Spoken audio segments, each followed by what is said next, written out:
"Sir, you're under arrest for violating community rules." The words hit the sunny suburban street like a thunderclap. Neighbors froze in their driveways, lawnmowers silenced, sprinklers ticking. Two men in police uniforms had just grabbed Daniel by the arms, cuffing him in front of his own house. Daniel, dressed simply in a white shirt and black pants, looked more amused than alarmed. Because if these men really knew who he was, they would have thought twice before staging this spectacle. Before we move further into this story, let us know in the comments where you're watching from. We'd love to hear. Let's dive in. The crowd started to gather. "What did he do?" whispered one woman clutching her dog. Another man muttered, "The HOA's been after him for weeks. Guess they finally called the cops." The scene looked official, badges, radios, squad car parked at the end of the street. But something about the officers' movements was off. Daniel tilted his head, calm as ever. "And what exactly am I being charged with?" he asked, his voice steady, carrying just enough authority to unsettle the imposters. One of the fake officers sneered. "Failure to comply with HOA regulations, unauthorized fence paint, illegal mailbox design." The neighbors gasped. "Arrested over a mailbox?" It sounded ridiculous, but the two men tightened their grip like they'd practiced this intimidation before. Behind Daniel's composed smile was a storm of memory. For months, the HOA board had harassed him with petty fines. His grass was half an inch too high, his garbage bins were visible for 2 minutes too long. They thought Daniel was just another homeowner they could bully into submission. What they didn't know was that outside this quiet cul-de-sac, Daniel was chief of police for the entire city. He had ignored the board's threats at first, refusing to bow to their absurd control. But the HOA president, hungry for power, took it further. He hired imposters, dressing them in fake uniforms, arming them with prop badges, and sending them to stage an arrest in broad daylight.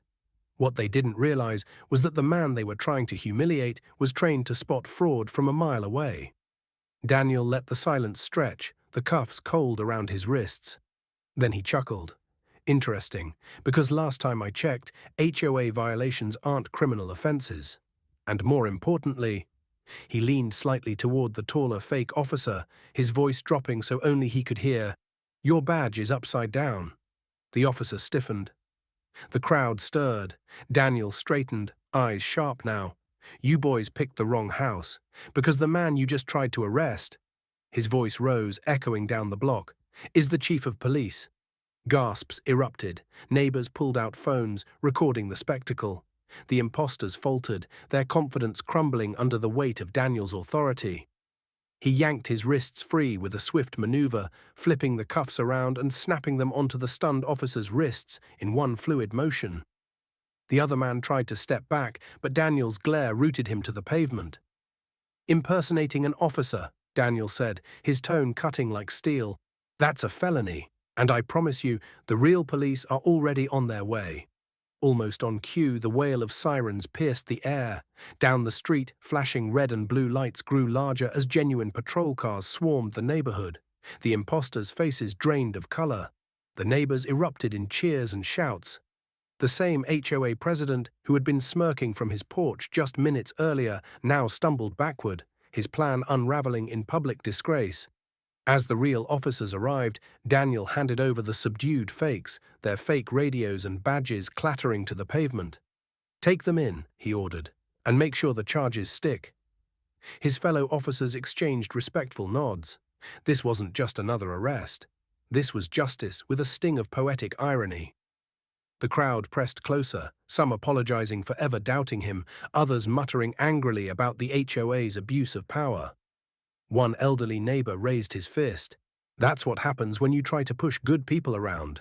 The street buzzed with energy, the balance of power shifting right before their eyes. Daniel turned to the crowd, his calm authority now shining as truth. "You've all seen it now. The lengths they'll go to control and humiliate, but remember this, bullies, no matter how powerful they pretend to be, always reveal themselves when challenged." For the first time in years, the neighbors saw the HOA for what it truly was. Not a group protecting the community, but a board feeding off intimidation and fear. And in the middle of it all stood Daniel, not just their neighbor, but their protector. By nightfall, the imposters were booked. and the HOA president faced a criminal investigation. The community buzzed with relief and admiration. At his doorstep, Daniel shook hands with grateful neighbors who had once watched silently as the board targeted him. This time, their respect was loud, undeniable. As the sun set over the quiet suburb, Daniel removed his badge from his pocket, holding it up against the fading light. "I wasn't trying to hide who I am," he said softly to a group nearby. "I just wanted to live like everyone else. But sometimes, when you're pushed too far, the truth has to come out."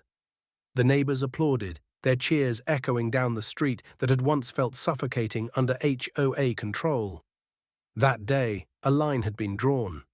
The community would never forget it, because when false power rises, real authority always wins. If this story touched you, don't forget to like the video, subscribe to the channel, and let us know how you feel in the comments.